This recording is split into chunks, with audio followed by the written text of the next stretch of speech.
common question I get is it okay to run this thing without the front timing cover? Well, here's a good reason why you should.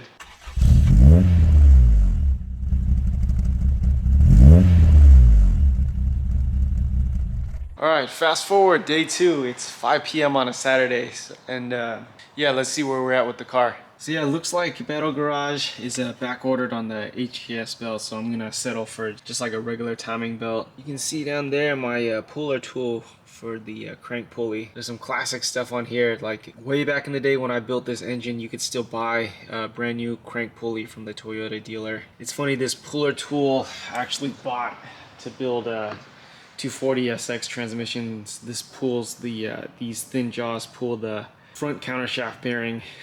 Yeah, it ended up really working well for pulling off 4A crank pulleys. Another classic thing, when I built this engine, I bought a brand new crank pulley bolt. Worth showing you guys, this is what the updated design looks like. So it's a two-piece with a washer. I highly recommend placing the crank pulley bolt with this updated version. I've had these absolutely get stuck trying to remove these, and I've had to like grind, torch, hammer, everything to get these ones off before. So yeah, doing your timing belt, highly recommend get the updated version of the crank pulley bolt.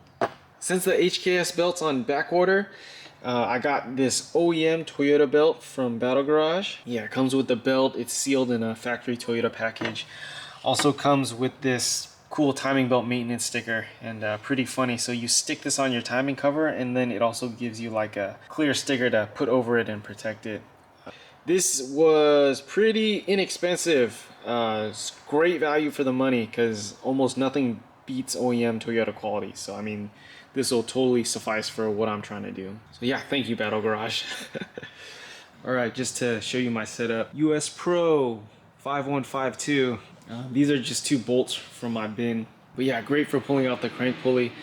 For the timing sprocket down in there, I'll use these jaws to hook behind them. And yeah, great overall tool. I didn't intend for this kind of use, but yeah, hopefully this helps out you guys too. Alright, so I just got the pulley and the lower timing cover off, and super interesting discovery, so let's go take a look. That's not supposed to be there, huh? It looks like at some point a bolt fell down in the timing cover. I don't know. Looking at all this stuff, looks like all my bolts are there. So I don't know when or what or how this happened. But yeah, it looks like that bolt head was rubbing against my timing belt. And yeah, sorry Zach Lee cover, that wasn't you. That was totally my fault. So yeah, where did that bolt come from? Who knows? But yeah, really unfortunate, but I'm glad I caught that in time. Yeah, we're gonna take that bolt out, probably put some like JB weld where there's a hole now, and then yeah, we'll take a quick lunch break and we'll come back. Recap, so after a lunch, some yerba mate. Where are we at? Just got through the parts washer. I'm going to mix up some JB weld in the old cam cover and plug this thing up. Alright, my new Toyota belt's on. We're just doing belt only this time. I know this thing pretty much needs a refresh, but today's not going to be the day for it. Tensioner still felt like brand new, so we're just going to reuse it. 27 foot-pounds on the tensioner bolt. It's a nice touch. You want to make sure if HKS or Toyota, you want to make sure standing here you can read that belt. Nice piece of detailed touch. I'm going to clean the inside, get some anti-seize on the inside of this, just like a hair, so that this guy doesn't stay, you know, stuck to the crank forever next time it needs to come off. I still got that guy to work on. I'm going to try to figure out the brakes on that thing today. So yeah, hopefully we're not here till 1 in the morning again. Isn't that right, Dexter? Alright, finally ready to go back together. Just wanted to show you guys one other good thing to do before everything goes back in the car. So get your white touch-up paint, and I'll mark the timing mark on both the crank pulley and also on the timing cover itself. This is especially helpful if you have something like a AW11 or SW20 where it's a nightmare to try to find the timing marks underneath all that stuff. So yeah. Alright, so if there was ever a bolt on the car not to ugga-dugga, it's the crank pulley bolt. 87 foot-pounds is what the service manual calls for. 90 foot-pounds is good enough. There's actually a SST to hold the crank pulley so that you can hold the crank pulley and torque it at the same time. Majority of us don't have that. Here's one trick that's always worked for me on a variety of cars. So on a manual trans, you can pull the parking brake and then put it in the highest gear possible. Majority of you guys, it's going to be 5th gear. And so when the crank pulley turns, the in gear in the parking brake is going to stop the crank pulley from turning. So that I'll demonstrate what I'm talking about. So my car, I have the J160, so I have this thing in 6th. Press the parking brake up as tight as I can make it. If you were smarter than me, you'd torque this crank pulley bolt before you put the fan on. Oh, there we go. All right, 90 foot-pounds. All right, back together, under trays on.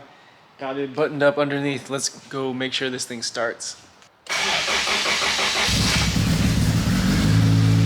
Okay, looks successful. All right, so still got one more car to work on. Just to recap, I still have a soft and low pedal in the R33. Doing some more Google research, it seems like one interesting thing I found was that the ABS pump actually sits higher than the brake master cylinder. So what that means is, being the highest point in the braking system, it's probably really easy for air to get stuck in that thing. So if I could take a guess, there's air stuck in the ABS pump. Part of this diagnosis too is that the second time I bled it, I feel like the brake pedal got even worse. So I've had this before as an ex-Subaru dealer tech, having to use the scan tool to bleed the air out of the ABS pump. Subaru calls it sequence control. Similarly to what I'm dealing with now, is like you bleed the brakes and it's like pedal really doesn't feel that good, and then you do the sequence control, which modulates the ABS pump and basically forces the air out of the ABS pump. Then you have a solid pedal again. So get out gearing up to do more Skyline stuff. R34, they give us spec to manually activate the ABS pump using the factory Nissan scan tool. They call it Nissan Consult. Problem is, for R33, they just say bleed out the lines. There's instructions in here for actually replacing the ABS pump. And if you can see during installation, it says bleed or air bleed the piping. So R32, there's actually a bleeder on top of the ABS pump. There is not on an R33. So, you know, this Jinglish air bleed the piping, does this mean I gotta bleed from the piping straight off of this guy, or does it mean bleed from the 4 wheels?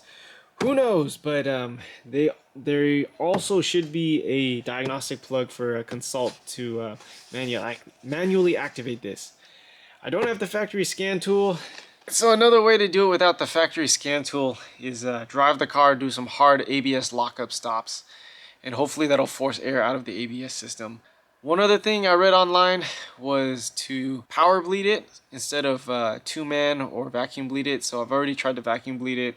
I rarely have 2 people here to help me out, so we're not going to 2-man it today. So yeah, I think that's my game plan. I'm going to do some ABS lockup stops, try to force the air out of the ABS pump, and then get the motive power bleeder out and power bleed it. And then hopefully, after attempt number 100 whatever, I'll have some decent brakes in my Skyline. What do you think, Dexter? We're going to get brakes today? What do you think? Alright, just got back. What's the verdict? So, I want to say like 10 hard stops, 80 kilometers, and then I just put my foot in it, and you can hear the ABS pump. Yeah, just from doing those ABS stops, definitely I have a firmer and higher pedal. So, I'm going to say air in that ABS pump right there is a big part of it. So, let's see. So not only is this ABS pump reading in the service manual, I think it's both ABS pump and traction control on top of each other. And you can kind of see this is pretty much one of the highest points in the system. It looks like these brake lines are even higher than that brake master cylinder. Yeah, one other thing, I've been smelling coolant. I've been losing a little bit of coolant in the overflow reservoir too, so I'm gonna pressure test this. It's funny, not funny that both of these cars had like a cooling leak or cooling system problem. The back of the cylinder head, it's such a nightmare to see, but there's this little 5/16 L that's for the coolant to the turbo, and it's buried way beneath all this stuff down there. So that thing was leaking before. I'm sure how much the cooling system's been neglected in this car and how old all the hoses are. I'm sure there's a leak somewhere else. I just don't want a hose to like burst on me on my commute. So yeah, I have a bunch of factory cooling system parts. some cool stuff from GK Tech, and then a complete silicone hose kit for this car. Should be here by the next month. So yeah, at some point I'm gonna go through this cooling system all over again, and then before that I'm actually gonna run a flush through it, just because I know just opening the radiator cap and looking inside, there's still like mud and crap inside. So yeah, the joys of owning these things, right? Isn't that right, Dexter? Excellent. Deja vu from yesterday. Let's take a look. So if we take a look right behind the starter, you can see it's wet. So there's two, I think, heater lines behind the starter. It's hard to see from under the car, but we'll check from up top, see if we can see where this leak's coming from. But yeah, behind the starter and then down onto the belt housing. Right there. I just ate a dinner, and check out what time it is. So I am really beat. Brakes are not gonna get bled today. I totally forgot how much trouble I have with this universal bleeder on my motive pressure bleeder. So that's gonna go in the recycle. I'm not gonna use that thing. I don't know why I even kept it. What am I gonna finish off with? Brakes are gonna get bled another day. I'm gonna take off that starter, or at least move it to the side. I wanna at least see what that coolant leaks. Let's get started. Let's try not to stay here till the morning. Although I got to do one little cool touch today, so check it out. Yeah, those brake line holders, brand new from Nissan. Yeah, my man Damien with the R33 Top Secret GTR and the JDM S13. I'll link the review to his cars in the description below. But yeah, much nicer, brand new. Yeah, it's funny, we were at a Skyline meet one time, and we pointed out, like, yeah, those are actually supposed to be white. Did you hear it? The leak got worse. Alright, so million times easier to see with the starter out. It's that hose right there, that clamp is not sealing up, so get out of the way before this thing ruins my camera. But yeah, it just looks like a regular 5/8 coolant hose. So yeah, I'm gonna do it. I'm gonna replace that hose, put some new clamps on it, and yeah, this will be just in the interim until I get the silicone hose kit I ordered for this guy. So yeah, determined to finish. But that means I'm also staying here till the morning. Ah, hooray! All right, so got the floor mopped, got my vacuum bleeder ready to go. One thing that I am happy about with all these regular coolant flushes, it looks like the cooling system's actually starting to get cleaned up. I just looked inside that coil rad. Let's go, let's take a look. Yeah, sorry, I know it's tough to tell, but it's actually much cleaner in there than the last time I saw this thing. Yeah, coolant's getting a lot cleaner, or the sediment and crap in the radiator is getting flushed out happily. I was almost afraid I was gonna have to throw that radiator away, but yeah, we'll get back to it.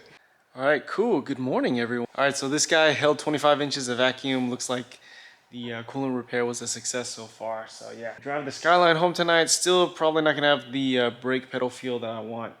But yeah, at least both of these guys got fixed. I hate having any of my cars down. So thanks again, you guys, joining me for another late Saturday. Any other video content you want to see, leave a comment in the description below. Remember to like and subscribe. Appreciate it. See you guys next time.